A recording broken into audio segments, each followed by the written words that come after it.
Hello everyone. In this video, I'm going to show you the unboxing of our scanner and the way to connect our scanner to your computer. When you receive the package, please open the suitcase and check the packing list first. There should be parts as below.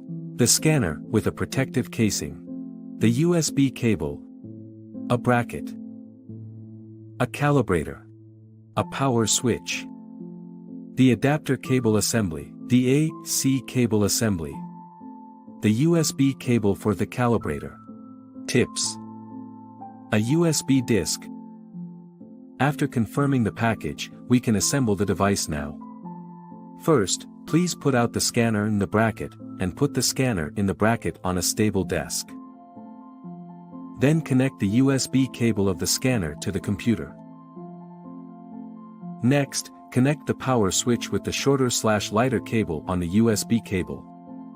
Insert the adapter cable into the power switch. Insert the AC cable into the adapter cable assembly.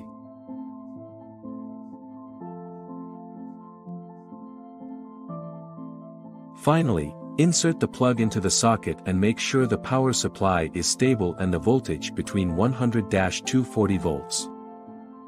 Now we have finished the assembly of the device.